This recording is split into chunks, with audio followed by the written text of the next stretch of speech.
Assalamualaikum warahmatullahi wabarakatuh. Saya Vivi Utami, kelas 4 RMB. Saya di sini akan menyampaikan rangkuman saya terkait mata kuliah tutorial kodifikasi yang kedua dari pertemuan pertama dan insya Allah sampai selesai yang ditampu oleh Bapak Rinto. Video ini saya buat untuk melakukan remedial karena hasil UTS saya yang kurang memuaskan. Sebelumnya saya mohon maaf kepada Pak Rinto melalui video ini. Saya kurang mengerti dalam mata kuliah ini. Jadi saya akan membacakan hasil rangkuman saya sambil membaca. Yaitu pertemuan pertama terlebih dahulu. Pengertiannya adalah klarifikasi. Penyakit adalah sistem kategori atau pengelompokan tempat penyakit, cedera, kondisi, prosedur dimasukkan sesuai dengan kriteria yang telah ditentukan. Pada volume kedua, struktur ICD telah dikembangkan dari usulan William Farr. Data statistik pada penyakit dikelompokkan secara beberapa cara. Beberapa cara tersebut adalah penyakit epidemi, penyakit konstitusi atau umum, penyakit lokal yang disusun menurut tempat, lalu penyakit perkembangan, lalu cedera. ICD dasarnya adalah daftar kategori 3 karakter. Revisi 10 menggunakan kode alfanumerik atau nomor dengan sebuah huruf diawali dari sebuah angka pada posisi kedua, ketiga, dan keempat. Karakter keempat didahului oleh sebuah titik desimal. Jadi nomor kode yang mungkin akan berkisar dari A00.0 sampai Z99.9. Jadi dari awal sampai, maksudnya dari abjad A sampai abjad Z. Dari angka 0 sampai ke 99. Lalu peraturan mengenai nomenklatur. Itu bahasa Inggris. Jadi saya tidak akan bacakan, tapi akan saya tampilkan di video saya. Ini mungkin Bapak sudah tahu. Ada 11 artikel dan 11 pasal di setiap masing-masing artikelnya. Yang selanjutnya adalah pertemuan kedua, yaitu konsep klarifikasi penyakit. Ada beberapa macam. Berikutnya adalah pertama, memperoleh rekam statistik penyakit dan masalah terkait kesehatan yang sistematis. Kedua, nilai statistik, yaitu nilai statistik atau analisis, yaitu interpretasi serta komparasi data morbiditas dan mortalitas. Yang ketiga adalah menerjemahkan istilah diagnosa penyakit dan masalah kesehatan. Yang keempat, memudahkan proses pencatatan, pengumpulan, penyimpanan, dan pengambilan kembali data diagnosis yang tersedia. Yang ketiga, pertemuan ketiga maksud saya, coding dalam pelayanan kesehatan. Di PowerPoint Bapak sudah menjelaskan sebenarnya tentang materi ini, yaitu sistem coding dapat digunakan untuk mendeskripsikan penyakit, prosedur, jasa layanan, operasi, cedera, masalah, alasan kunjungan, derajat keparahan suatu penyakit, obat-obatan, pemeriksaan laboratorium, spesimen patologi, kondisi mental, sebab-sebab kecelakaan atau cedera, oktomes penyakit, dan aspek lainnya dari asuhan kesehatan. Coding klinis atau coding medis adalah suatu kegiatan yang mentransformasikan diagnosa penyakit, prosedur medis, dan masalah kesehatan lainnya dari kata-kata menjadi suatu kode, baik numerik atau alfanumerik, untuk memudahkan penyimpanan, retrieval, dan analisis data. Jadi pendapat saya tuh coding klinis atau coding medis ini kegiatan yang akan dilakukan oleh pekerja medis untuk mengganti suatu diagnosa menjadi suatu kode agar lebih gampang dalam penyimpanan dan analisisnya. Lalu tahap coding secara umum itu tahap proses coding mencakup dua aktivitas tersebut. Maksudnya mencakup dua aktivitas, yaitu analisis lembar-lembar dokumen rekam medis atau untuk mendapatkan gambaran yang detail gitu tentang kondisi pasien, dan juga untuk merangkum suatu keterangan kondisi dan pelayanan kesehatan yang diberikan oleh dokter atau tenaga medis lainnya. Lalu yang B, alokasi atau penentuan kode dengan tepat, atau itu rincian dalam volume kedua. Lalu analisis dokumen dalam Reading Package, yaitu diterbitkan oleh IHFRO Watson tahun 1986, disebutkan bahwa dalam proses coding, umumnya lembaran-lembaran rekam medis yang perlu dianalisis minimal adalah lembaran muka atau lembar keluar masuk, lalu lembar resume,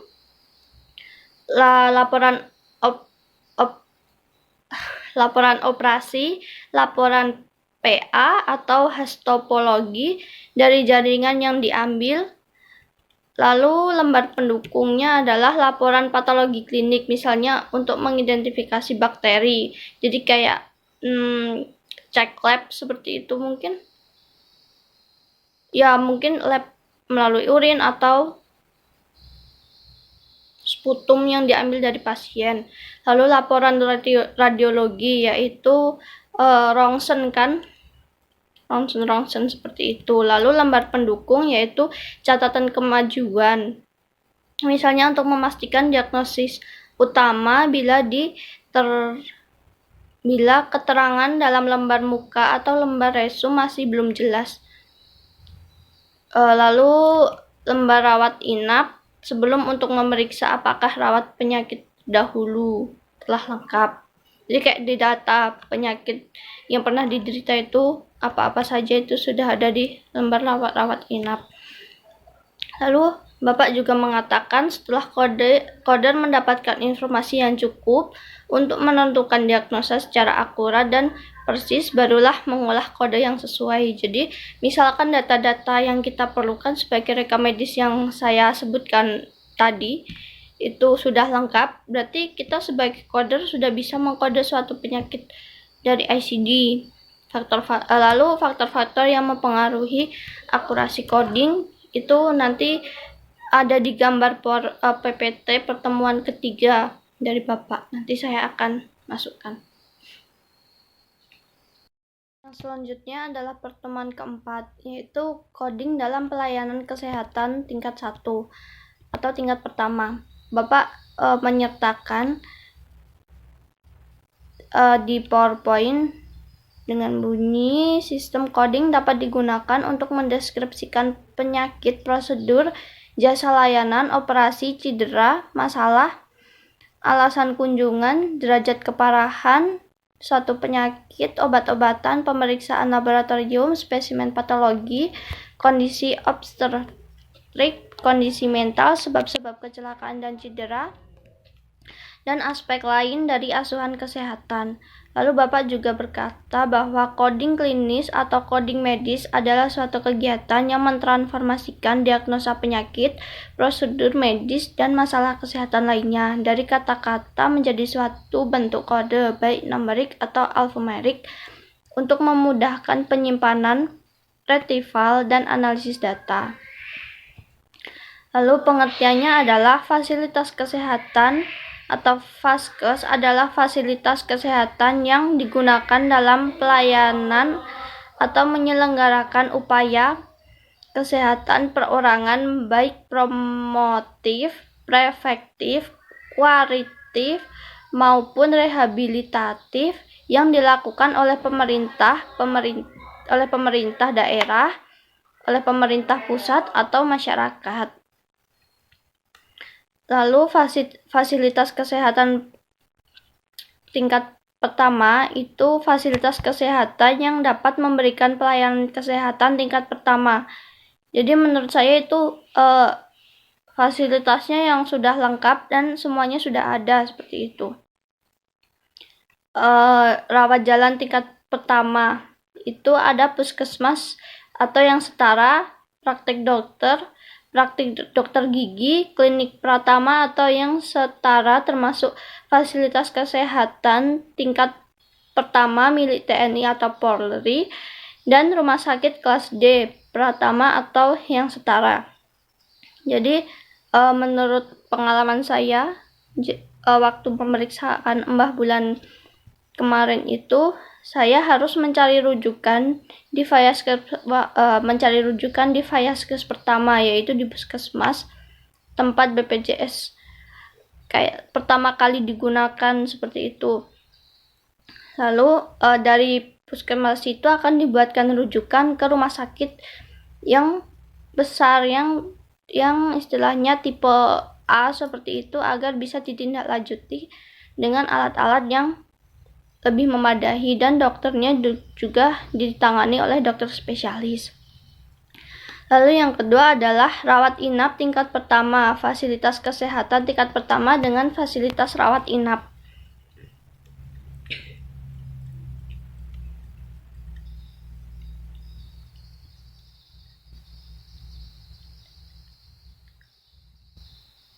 Jadi itu seperti sudah memiliki tempat untuk rawat inap begitu. Lalu pemanfaatan data coding dalam pelayanan kesehatan tingkat pertama itu berarti geospasial, kultural,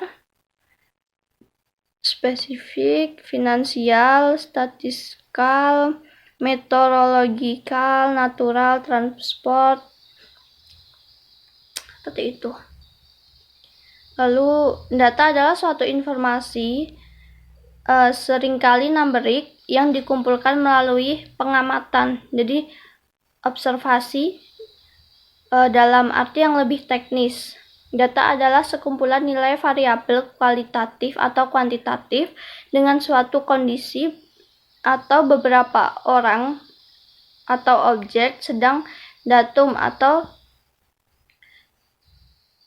tunggal data adalah nilai tunggal dari suatu variabel. To statistic log, what are that?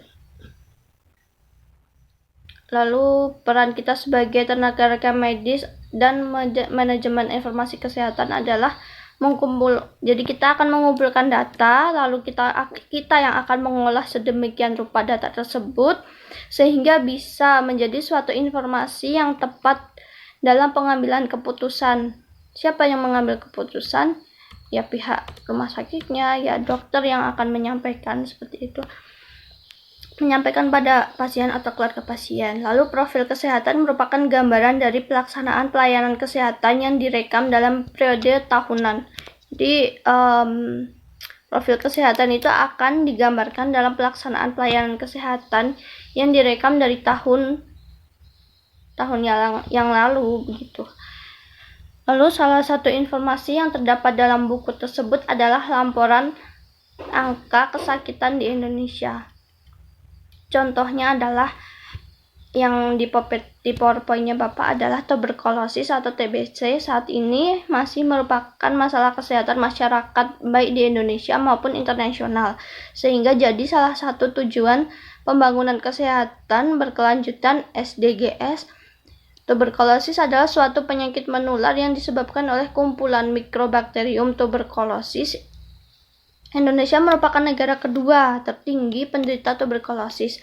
Hal tersebut mendorong pengendalian tuberkulosis nasional terus dilakukan dengan intensifikasi.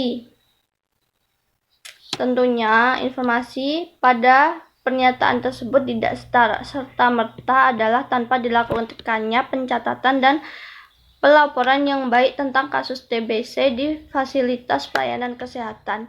Itu seperti hanya saat ini yang kita hadapi adalah COVID-19 ini. Itu adalah penyakit global, bukan saja di negara Indonesia, melainkan di seluruh dunia. Lalu saya kalau tidak salah waktu menonton berita itu, Indonesia itu sudah hampir setara dengan Rusia dalam pasien yang banyak menderita COVID-19. Seperti itu. Maaf yang tadi mungkin kesalahan. Jadi yang tadi itu adalah pertemuan ke-4 dan ke-5. Lalu sekarang akan saya lanjutkan pertemuan ke-6 dan ke-7 dengan materi pelaporan data kesakitan dalam pelayanan kesehatan tingkat pertama. Pelaporan data puskesmas itu sistem pencatatan dan pelaporan terpadu puskesmas dalam kurung SP2TP merupakan kegiatan dan pelaporan data umum, sarana, tenaga, dan upaya pelayanan kesehatan di masyarakat. Itu menurut SK Menkes nomor 63 Kemenkes SK 11 tahun 1961. Namun dengan perkembangan sistem informasi bahwa sistem pelaporan di SP2TP digantikan dengan SP3 berupa tata cara pencatatan dan pelaporan yang lengkap untuk pengelompokan puskesmas meliputi keadaan fisik, tenaga, sarana, dan kegiatan pokok yang dilakukan serta hasil yang dicapai oleh puskesmas. Proses pelaksanaan SP3 ada 3, yaitu pencatatan, lalu pelaporan, dan pengolahan atau analisis atau pemanfaatan. Sistem informasi puskesmas dalam rangka meningkatkan manajemen penyelenggaraan puskesmas perlu didukung sistem informasi puskesmas yang mampu menjamin ketersediaan data dan informasi serta cepat, akurat, terkait, berkelanjutan, dan dapat dipertanggungjawabkan. Jadi harus ada buktinya, harus ada kecepatan. Maksudnya ya cepat, tapi harus ada bukti dan pertanggungjawabannya jikalau ada permasalahan ke depannya. Ketentuannya adalah pada pasal 3 ayat 1 disebutkan bahwa sistem puskesmas wajib menyelenggarakan sistem informasi puskesmas. Sistem informasi puskesmas sebagaimana dimaksud sedikit mencakup 1. Pencatatan dan pengelompokan kegiatan puskesmas dari jaringannya. Lalu pencatatan dan pelaporan kegiatan puskesmas dari jaringannya. Lalu survei lapangan, lalu laporan lintas sektor terkait, laporan jaringan puskesmas di wilayah kerjanya. Jadi di wilayah daerah itu sudah harus ada kegiatan dan jaringannya. Jaringannya itu seperti kayak apa ya Pak? Ya begitulah Pak. Saya tahu maksudnya, tapi untuk menggambarkannya itu sulit. Lalu komponen data. Komponen data itu laporan data penyelenggaraan kesehatan paling sedikit terdiri atas data kelahiran, data kematian, data kesakitan, dan masyarakat kesehatan lainnya, dan masalah kesehatan lainnya. Data berkunjung pelayanan. Jadi komponen data itu yang harus ada di puskesmas itu adalah data kelahiran. Jadi kenapa pegawai puskesmas itu sering datang ke rumah-rumah warga itu untuk mendata data kelahiran atau jumlah anggota keluarga dari warga tersebut, lalu data kematian dari keluarga tersebut, apakah ada yang berkurang dari keluarga itu yang semulanya mungkin 5 anggota keluarga jadi 3 anggota keluarga. Lalu catatan kesakitan dan masalah kesehatan lainnya itu pernahkah kepala keluarga dan keluarga tersebut berkunjung ke puskesmas untuk memeriksakan diri. Seperti itu. Lalu ada beberapa isi laporan data penyakit. Contohnya adalah komponen yang diisi kode puskesmas, nama puskesmas,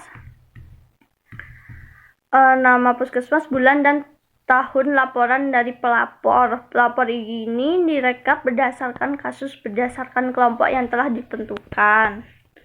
Seperti itu. Lalu pertemuan ke-8 dengan coding dalam pelayanan kesehatan tingkat lanjutan. Sistem kondisi dapat digunakan untuk mendeskripsikan penyakit, prosedur, jasa layanan, operasi cedera, alasan kunjungan, masalah, derajat keparahan suatu penyakit, obat-obatan, pemeriksaan laboratorium, spesimen patologi, kondisi obstetrik, kondisi mental, sebab-sebab kecelakaan dan cedera, dan aspek lain dari asuhan kesehatan. Lalu Bapak menyertakan juga coding klinis atau coding medis adalah suatu kegiatan yang mentransformasikan diagnosa penyakit, prosedur medis, dan masalah kesehatan lainnya dari kata-kata menjadi suatu bentuk kode, baik numerik atau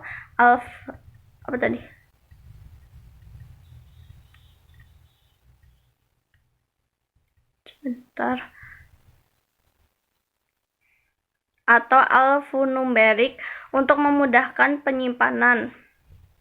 Pengertian FKRLT atau fasilitas kesehatan rujukan tingkat lanjutan yang selanjutnya disingkat FKRTL adalah fasilitas kesehatan yang melakukan pelayanan perorangan yang bersifat spesialistik dan atau Terus selanjutnya adalah pertemuan ke-8. Pengertian FKRLT atau fasilitas kesehatan rujukan tingkat lanjutan yang selanjutnya disingkat FKRTL adalah fasilitas kesehatan yang melakukan pelayanan perorangan yang bersifat spesialistik yang meliputi rawat jalan tingkat lanjutan, rawat inap tingkat lanjutan, dan rawat inap di ruangan perawatan khusus. Kayak misalkan saya berobat di puskesmas, lalu akan dipindahkan untuk tahap lanjutannya di rumah sakit. Apakah di rumah sakit saya ada rawat inap? Jika ada, berarti saya masuk ke rawat inap tingkat lanjutan.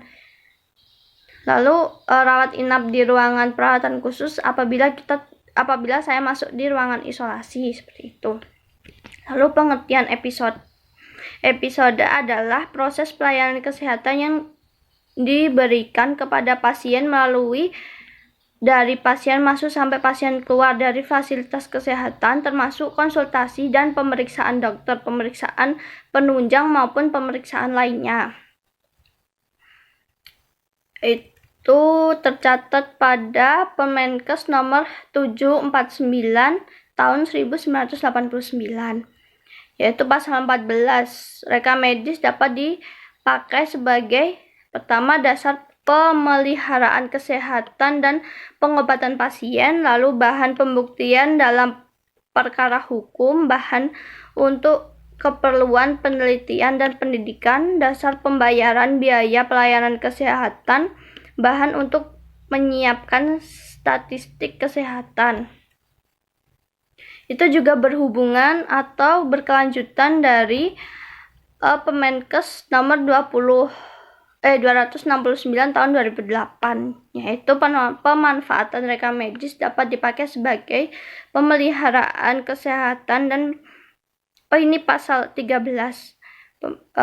Pertama, pemeliharaan kesehatan dan pengobatan pasien, alat bukti dalam proses penanganan hukum, disiplin kedokteran dan kedokteran gigi, penegakan etika kedokteran dan etika kedokteran gigi, keperluan pendidikan dan penelitian, dasar-dasar pembayaran biaya pelayanan kesehatan, dan data statistik kesehatan. Lalu paradigma coding dapat disingkat, informasinya luas, mudah dimanfaatkan, lalu dioperkan dengan dasar pengobatan berkelanjutan, lalu dioper lagi pada statistik atau dasar, lalu pengambilan dan kebijakan, lalu dioper lagi ke cicilan perawatan atau dasar penentuan atau tarif atau biaya. Lalu wewenang RM dalam klarifikasi, yaitu melaksanakan sistem klarifikasi klinis dan kodifikasi penyakit dan tindakan medis. Lalu melaksanakan indeks dengan cara mengumpulkan data penyakit, kematian, tindakan, dan dokter. Melaksanakan sistem pelaporan dalam bentuk informasi kegiatan pelayanan kesehatan, merancang strukturisasi dan standar data kesehatan untuk mengelola informasi kesehatan. Lalu yang kelima, melaksanakan evaluasi kelengkapan isi diagnosa dan tindakan sebagai ketetapan pengkodean. Kode DRS itu diagnosa, tindakan, hasil pemeriksaan, catatan terintegrasi, lalu terminologi medis, kode ICD-10, kode ICD-9-CM itu untuk tindakan, dan terkait indeks laporan atau INA CPGS. Lalu pertemuan ke-9, Pak, yaitu pemanfaatan data coding dalam pelayanan kesehatan tingkat lanjutan. Bapak juga mengutipkan hal yang sama. Itu sistem coding dapat digunakan untuk mendeskripsikan penyakit, prosedur, jasa layanan, operasi, cedera, masalah, alasan kunjungan, derajat keparahan suatu penyakit, obat-obatan, pemeriksaan laboratorium, spesimen patologi, kondisi obstetrik, kondisi mental, sebab-sebab kecelakaan dan cedera. Lalu kondisi klinis atau kondisi medis adalah suatu kegiatan yang mentransformasikan diagnosa penyakit, prosedur medis, dan masalah kesehatan lainnya dari kata-kata menjadi suatu bentuk kode, baik numerik atau alfanumerik, untuk memudahkan penyimpanan, retrieval, dan analisis data. Lalu pelayanan pasien FKRLT itu adalah alur perawatan pasien. Jadi pasien datang, lalu ke TPPRJ, lalu ke klinik. Jadi TPPRJ itu mendaftarkan diri, lalu dipersilakan ke klinik yang dituju, lalu diperiksa. Habis diperiksa, jika apabila pasien perlu dirawat inap, berarti dimasukkan ke bangsal. Kalau tidak, berarti dari klinik langsung ke kasir. Lalu dari bangsal ataupun ke kasir akan dilanjutkan ke apotik untuk mencari obat dan pasien akan pulang. Seperti itu alurnya. Lalu kita sebagai perekam medis akan melakukan coding itu pada saat pasien di klinik atau pasien di bangsal. Jadi saat dokter melakukan tindakan atau pasien dirawat di rumah sakit oleh dokter dan petugas kesehatan lainnya, itu adalah saat-saat kita untuk melakukan coding. Lalu pemanfaatan kode secara garis besar menggunakan coding atau FKRTL adalah untuk pelaporan dan dasar dalam pembiayaan. Jadi yang seperti yang dibilang Bapak dan Kak Gusti itu, pengkodean itu untuk istilahnya jalur pembayaran yang harus dibayarkan oleh BPJS ataupun pasien setelah menerima pelayanan kesehatan di rumah sakit atau di klinik atau di puskesmas. Lalu laporan pada SIRS adalah formulir data keamanan morbiditas dan mortalitas pasien rawat inap rumah sakit, atau formulir RL4A adalah pengelompokan jenis penyakit yang terdapat pada formulir RL4A disusun menurut pengelompokan jenis penyakit sesuai dengan daftar tabulasi dasar KIP nomor 10 dan penambahan kelompok DID pada gabungan sebab sakit. Terdapat penambahan 19 kelompok DID dari 489 kelompok menjadi 508 kelompok. Ya, ini saya kurang paham. Lalu laporan pada SIRS.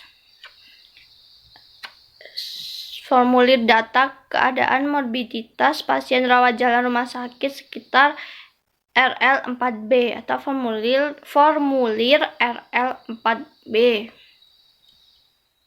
Lalu klaim INA CBGS mengumpulkan bukti penunjang diagnosa pasien, menentukan kode ICD-10 dan ICD-9CM untuk di-entry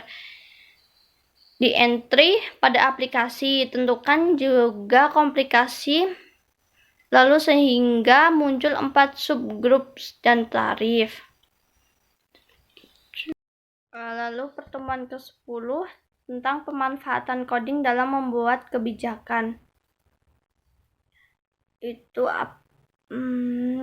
yang menjadi salah satu bahan pembuatan kebijakan kesehatan. Selain itu, data mortalitas menggunakan ICD itu juga digunakan untuk evaluasi untuk tenaga kesehatan dalam melakukan pelayanan kesehatan. Lalu disebutkan pemanfaatan data coding mobilitas untuk berbagi ilmu, berbagi pembelajaran yang bisa dibagikan kepada pelajar atau mahasiswa. Tidak banyak Pak saya paham yang dari 10, 11, dan 12, tapi saya sudah berusaha untuk riset-riset dan intinya adalah seperti itu. Yang ke-11 dan 12 itu coding dalam sistem pembiayaan dan lalu yang ke-12 pemanfaatan coding untuk penelitian. Itu coding dalam sistem pembiayaan, pengetahuan saya adalah cara-caranya, maksudnya tuh coding itu bisa salah coding itu termasuk pada sistem keuangannya rumah sakit atau pelayanan kesehatan, karena kalau tidak ada coding juga pembiayaan hanya terpacu pada obat-obatan, sedangkan obat-obatan sendiri juga diperlukan, atau obat-obatan itu juga hasilnya itu dari coding dari dokter, seperti itu. Lalu pemanfaatan coding untuk penelitian. Jadi coding itu juga bisa dijadikan bahan untuk pembelajaran dan penelitian, seperti kami mahasiswa reka medis yang akan melakukan penelitian untuk mendapatkan gelar, seperti itu. Oke Pak, sekian materi yang bisa saya sampaikan. Kenapa materi itu perlu dipelajari? Karena itu bagian dari jurusan saya, jadi saya harus belajar itu supaya saya bisa, biar kedepannya saya bekerjanya tidak mendapatkan kendala, begitu Pak. Lalu saran saya sih ya diadakan tatap muka Pak, jangan kayak kemarin materi di share seperti itu. Ya memang kami kuliah jadi harus mandiri, cuman misalkan saja kalau kayak PKN atau bahasa Indonesia itu bisa belajar mandiri, karena kami sejak SD belajar itu, sedangkan tutorial seperti ini hanya dipelajari saat kuliah. Jadi kita kalau saya sendiri mau belajar mandiri juga takut salah. Jadi saya menyarankan dengan sangat, apabila di kedepannya ada mata kuliah yang jurusan seperti ini, lebih baik diseringkan saja Pak ininya, kayak prakteknya, pertemuan tatap mukanya. Karena saya pribadi aja ketemu tatap muka belajar sama Bapak aja belum tentu bisa. Ini belajar sendiri makin gak bisa saya Pak.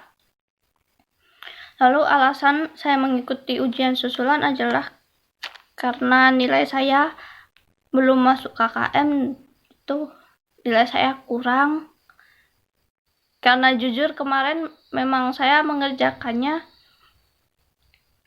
feeling begitu, karena ya gimana, saya itu pas mata kuliah bapak itu barengan sama simbah saya masuk ke rumah sakit, karena simbah saya habis kepleset di depan rumah, terus lengannya ini ada fraktur pak.